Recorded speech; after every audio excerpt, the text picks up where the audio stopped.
ఏది అయినా ట్రై చెయ్యి ఆచి చికెన్ మసాలా. ఆచి చికెన్ మసాలా.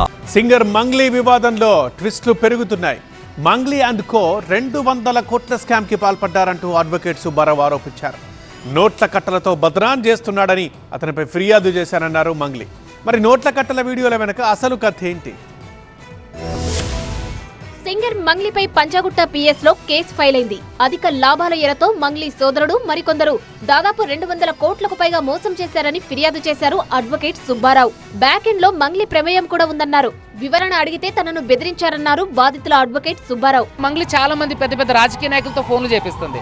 కేసులు వాపస్ తీసుకోండి, కేసులో నుంచి నన్ను తీసేయండి, నా మీద పెట్టిన వీడియోలు తీసేయించండి అని చెప్పేసి మాట్లాడింది. తను నాకు చాలా సార్లు ఫోన్ చేసి కూడా అభ్యర్థించింది, రిక్వెస్ట్ చేసింది. తప్పు లేదు అని చెప్పి ఒక సింపుల్ ప్రెస్ నోట్ ఇస్తే కాదు, దీనికి క్షుణ్ణంగా మీడియా ముందుకు వచ్చి ఆవిడ వివరణ కూడా ఇవ్వాలి.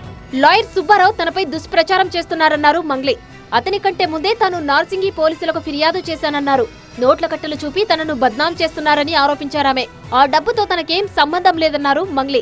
అడ్వకేట్ సుబ్బారావు ఫిర్యాదు మేరకు మంగ్లీ, ఆమె సోదరుడు శివ, డైరెక్టర్ వేణు ఉడుగులపై బిఎన్ఎస్ 351 ఆఫ్ 2, 352 సెక్షన్ల కింద కేసు నమోదు చేశారు పోలీసులు. అయితే ఈ కేసుతో తనకు ఎలాంటి సంబంధం లేదని వివరణ ఇచ్చారు డైరెక్టర్ వేణు ఉడుగుల.